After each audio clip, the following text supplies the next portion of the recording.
You are listening to the Keeping It Juicy podcast, your main squeeze in nutrition. Don't forget to subscribe and click the bell icon on YouTube so you can get notified every Tuesday when we upload a new episode. You can also add us on Facebook and Instagram at Keeping It Juicy Podcast. Hi, everybody. Welcome to episode 31. I just want to apologize for my voice. I'm kind of congested and sick right now, so ignore me. Yeah, welcome to episode 31 where we talk all about diabetes. Yes, diabetes. We will put the beetus all up in there. But we do want to say we do have a special announcement at some point in the podcast, so keep listening to the whole thing. Yeah, we're not going to tell you when the announcement's coming, so you actually have to listen.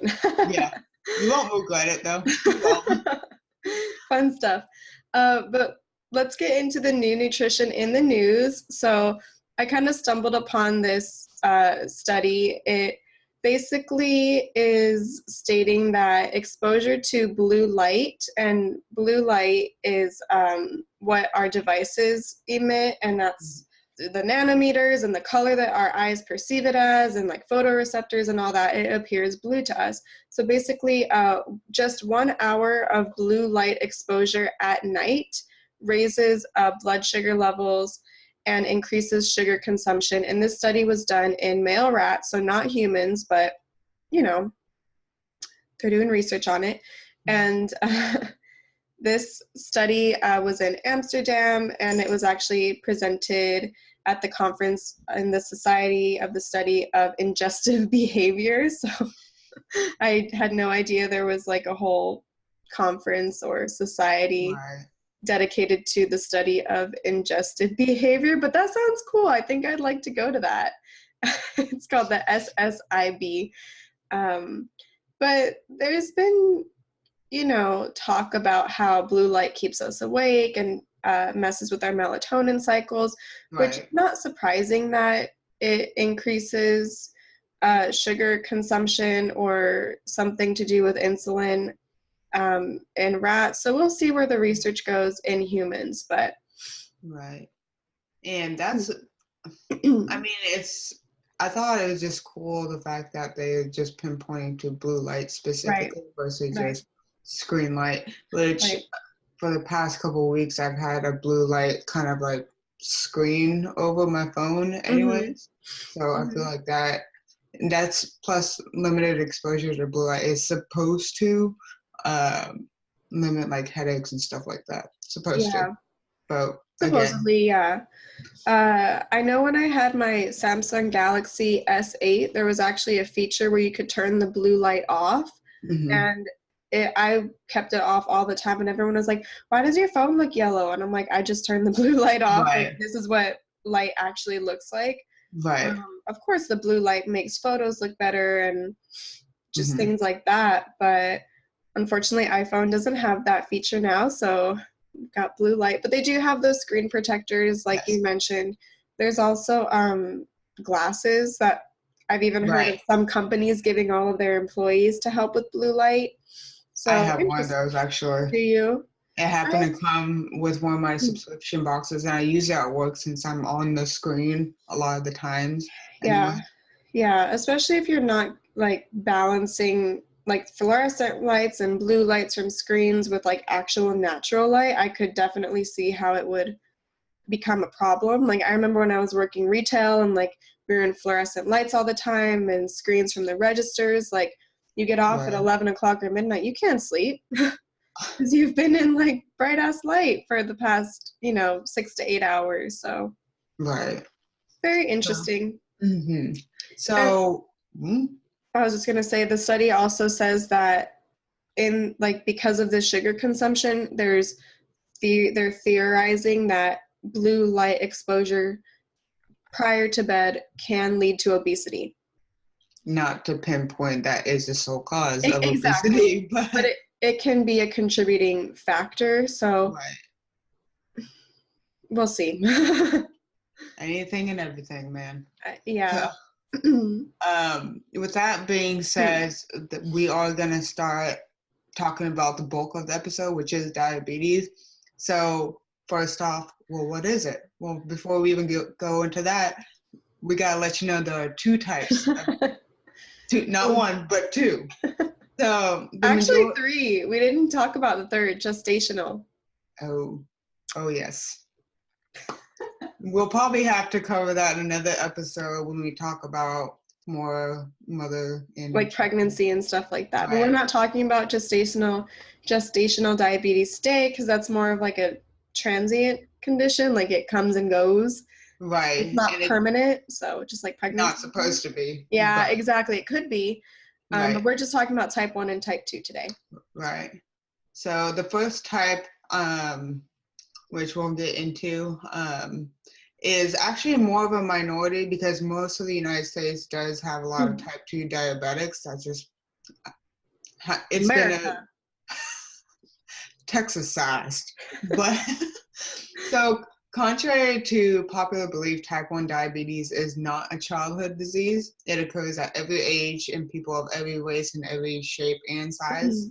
In fact, there are more adults who have type 1 diabetes than children do, although it's previously known as juvenile diabetes. In type 1 diabetes, the body does not produce insulin. It just, no insulin is going in. So those with type 1 diabetes do not have or have an issue with the beta cells in their pancreas. So that's the biggest issue, is the pancreas and diabetes. The body breaks down the carbs that you eat into blood glucose, also known as the blood sugar, which is used for energy. Insulin is a hormone that the body needs to get that glucose from the bloodstream into the actual cells of the body. So with the help of insulin therapy, like type 1 diabetics need insulin no matter what. They need it. Without insulin, their body just ceases to exist. But so with the help of insulin and other treatments, even young children can learn to manage their condition and continue to live a long and healthy life. So, and I do like it was called juvenile diabetes because it's typically something you're born with. So it can be diagnosed rather early, but it can also be diagnosed later in life. Like I've heard of many adults becoming diagnosed when they're in their mid-20s. Like you don't have to be diagnosed as a child, but the main difference is it's an actual problem with the beta cells in the pancreas.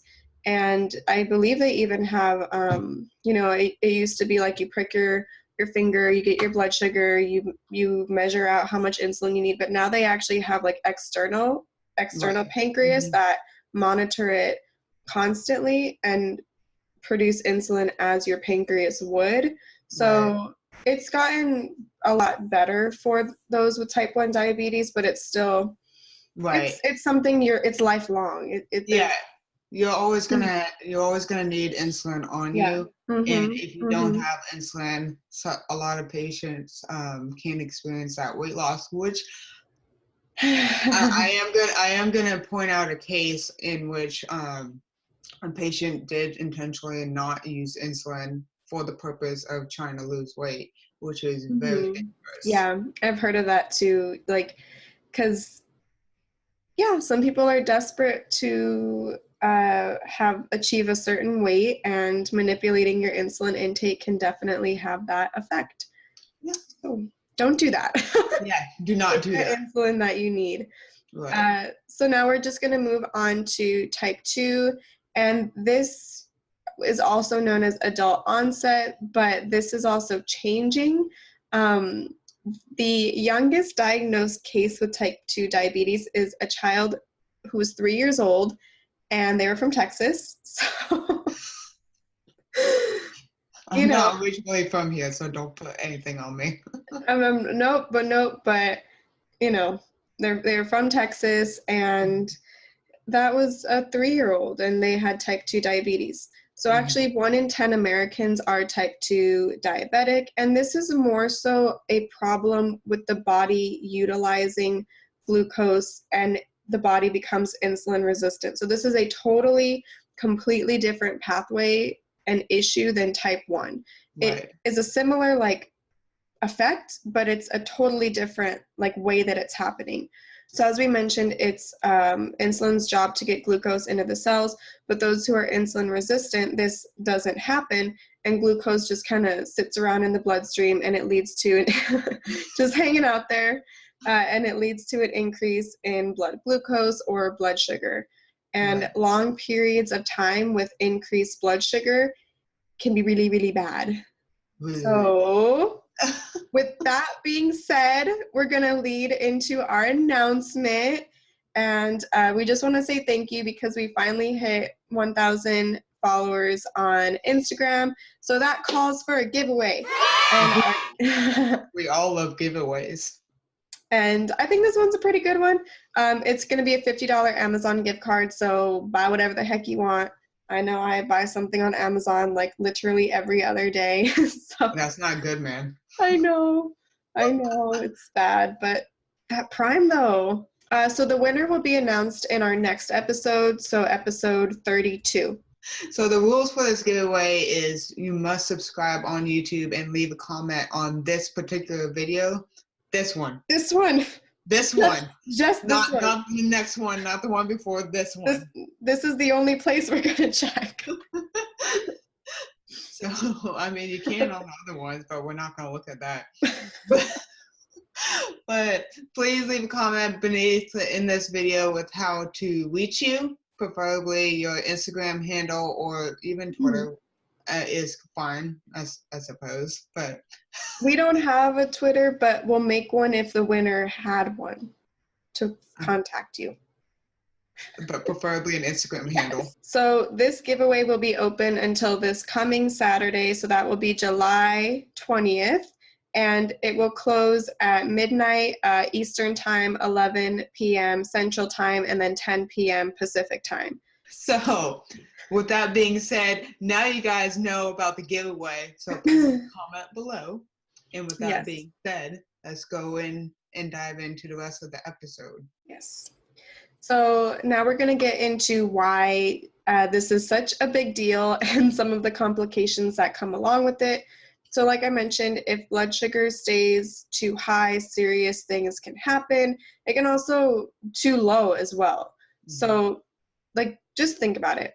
Glucose is the main fuel for your cells, and if these cells aren't getting fuel, bad things happen. There's no fuel going in, there's no energy going in, so things are going to not work properly.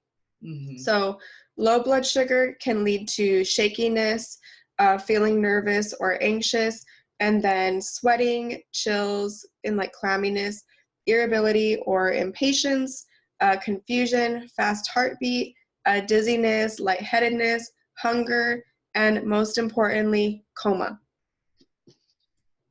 But another thing is high blood sugar can also lead to fatigue, headaches, blurred vision, frequent urination, which is actually one of the telltale signs that you do have diabetes, is frequent urination, increased thirst, and most importantly, again, coma. So chronic high blood sugar can lead to blindness, kidney failure, and amputations, and I can definitely hold true with that because a lot of my patients in dialysis are diabetic and they have necrotic body pieces that are amputated. Yeah. So this is mainly because blood capillaries in this area already they start to become small and even more fragile. So when you have these huge globs of glucose just floating around, it's just going to cause even further damage to that area. Mm-hmm. Ergo, that's why you have necrotic tissue going on. Yeah, exactly. So you want to keep your blood sugar under control is the main point of all of this. Right. So now we're going to talk about how to manage type 1 and type 2, but getting into type 1 first. So at its core, like type 1 diabetics management is composed of, again, blood sugar and blood glucose management, exercise, and nutrition support. So again, type 1 diabetes means that your pancreas is no longer capable of producing insulin. So through either daily injections with insulin or an insulin pump or something like that, your blood sugar needs to stay within a certain range and it just needs to be monitored. So you just need to work carefully to figure out like what foods will not cause major spikes, and you just need to always make sure that it's in a specific range. But normal, like when you eat a meal, your insulin is supposed to go up. A little bit after that meal, it's supposed to go down. Again, this doesn't happen in type 1 diabetics because no insulin is being produced. Exercise is also a key component of even type 1 diabetic care. There's other benefits, obviously, that come with being active, and exercising just helps keep your blood sugar more stable overall. Even if you just go for a walk. Yeah, exactly. And just not be sedentary all the freaking time. Right. So another thing in managing type 1 diabetes is nutrition. It, like you said, is one of the most important pieces of solving this puzzle management. But learning how different foods can affect your blood glucose and how to manage that within your daily routine is really important, because as we know, some foods have a higher carb content versus others, and some cause major spikes in blood sugars right away, some cause gradual spikes, so that's important to pay attention to. And working with a registered dietitian who has that expertise in type 1 diabetes is really important in establishing a personalized eating plan. And that's a really good place to start. So this will probably include a strategy for balancing food, insulin doses, and physical activity. And again, like I said, a dietitian can help provide you that guidance. And then people with type 1 diabetes are at a heightened risk for mental health issues too, believe it or not. And this includes diabetes stress, because you're constantly trying to make sure your blood sugars are within range. And then depression, anxiety, and disordered eating. However, these are all treatable disorders. It is important to pay attention to your feelings about having diabetes and taking care of someone that has diabetes. Make sure to talk to your physician, a diabetes educator, or basically anyone that you feel comfortable already in your diabetes care team. They can help connect you to a mental health care agency. So whether that be a counselor, a therapist, a psychiatrist, or even just a social worker, it's important to talk to somebody about this, because it's a really big deal. This disease, it requires a lot of effort, so it's important to have that extra support. And it's not just like, it's every moment it's every meal, every time you eat, it's something that you need to be aware of, and it's a lot to handle. So just having a good support network is very helpful. So now we'll get into type 2, and obesity is the number one indicator of type 2 diabetes risks. But it's not appropriate to just say don't be obese so you don't get diabetes. Like we've already talked about the issues with BMI in past episodes, and these categories are extremely outdated. So just by saying, oh, if you're anything above the normal range for BMI, you're going to be more at risk for diabetes. Right. It's kind of outdated information. Rather, it's much better to just focus on overall diet quality and lifestyle patterns. And the absolute best way to manage and kind of alleviate the risk for diabetes is to focus on losing unnecessary body fat. And I want to emphasize unnecessary because, again, like we talked about in past episodes, the BMI categories don't really account for body types and lean muscle and that stuff. So focus on the unnecessary body fat. We all know what that is. So this is probably best achieved with a high quality diet and physical activity. Groundbreaking, I know. But decreasing the amount of processed sugar in a diet can obviously help keep that blood sugar under control, because that's already a really concentrated source of sugar anyways.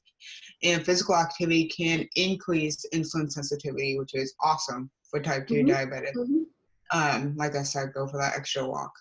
And also, this increasing your physical activity level will make the muscles want to uptake more glucose, and it will decrease that blood sugar. And there is another piece of puzzle that comes into play in the management of type 2 diabetes, and that's fats. Dietary, not physically fat. So plaque buildup can line the arteries, making it difficult already for the insulin to get glucose into cells, leading to that insulin resistance, which can cause issues for people that already have issues with high cholesterol and triglycerides and stuff like that. Right, so, right. That's important. So is it reversible? Type 1, definitely not. Again, this is something you're usually born with, and it's just your pancreas having a hard time. Unless you get a transplant. Right. How common is that really? Not that common. Yeah. For I mean, type 1 diabetes, unless there's other issues with the pancreas, I've seen people try to go get transplants and they can't get pancreas transplants. For type 1? Yes. Interesting. But I have not, like I said, I've heard of it, but I've not come across anyone that has received it. So. I'm pretty sure that's because bigger problems can happen with the pancreas, so they want to save those transplants for those bigger issues. But type 1, it can be managed, It's just work, and it's inconvenient at times, sure, but if you take care of it and learn to live with it, you'll be fine. You'll live a long, happy life. It's just a matter of taking care of it. Yeah. So type 2, is type 2 reversible? Well, it's kind of debatable, but you can never really reverse it. It will always be lingering, but you can improve the spectrum of insulin resistance. So by making lifestyle changes, you can kind of manage it, whether it's not like you're going to turn back time and make it go away forever. Again, it's always going to be lingering, but it's a spectrum. And if you implement good diet and exercise, you can move down that spectrum of insulin resistance and just helping your body out a little bit. And it really depends on how long you've had the condition for. If you've had it for 20, 30, 40 years, it's going to be really hard to, fix insulin resistance. But if you're pre-diabetic or you've only been diagnosed for a year or two, you can definitely, if you make some major turnarounds in your life and start even just taking that extra walk and taking out your processed sugars and stuff, you can make some major progress. Right. And it depends how severe it is. Again, it's a spectrum. And then just your genes. There's so many underlying factors with genetics that some people will have more success managing insulin resistance and some won't, even if they're both taking the right precautions. So. Right. And I do know that, obviously if your foot starts to blacken, it's a little too late to reverse the condition. Right. But yeah. I don't know. It's just, you can never really, I've had a patient who he said, "Oh, I'm no longer diabetic. I stopped being diabetic 20 years ago." In my head, I was like, well, you can never really stop being diabetic, especially considering that this guy is having symptoms of gastroparesis, which, if you guys don't know what gastroparesis is when basically diabetes can cause nerve damage, and a lot of that nerve damage to your GI tract can slow basically digestion, and leading to issues of nutrition absorption and different nausea, vomiting symptoms and stuff like that. So it never really goes away. Unless it's right, it doesn't ever really go away. But if you catch it early enough and start doing the right things, it doesn't have to be that bad. Right. You don't have to become an amputee. You can take control of this and get things going in the right direction. Just because you've been diagnosed type 2 diabetic does not mean you're going to have all these issues and lose your eyesight and, Right. screw up your kidneys and get your feet cut off. Like, that doesn't have to happen. Right. Because you've been diagnosed does not mean that's your fate. You can take control of it, but it'll be lingering. It's actually important to note that being proactive with your health is very important, and not just in means for eating well and stuff like that. It's also important to go to your checkups with your doctor to make sure, because sometimes he can even let you know, hey, your blood sugars are getting a little high, or sometimes he might even let you know, hey, it looks like you might be pre-diabetic, which a lot of doctors are already doing right now. Oh yeah. And once you know that, then you can think, okay, what can I do to help? I need to change something. Yes, what can I do to help prevent this even further? So just making sure you're taking care of you, which sometimes we forget to do, is really important. The thing is too, insulin resistance, even though being obese, like the current research says being obese is the biggest risk factor for becoming type 2 diabetic, there's also like that skinny fat category that can be insulin resistant just the same. So even if you feel like you physically look okay, if you have poor diet, poor exercise, and your sugars and A1C are through the roof, you're urinating a lot. Yeah. And it smells, because the telltale sign too is that it smells kind of sweet. Yes. Diabetes mellitus is like Latin for honey or something. So honey smelling urine is a very telltale sign. You could be at a normal BMI but have extremely high body fat and be insulin resistant, just like someone who's in the morbidly obese category. So you want to be proactive.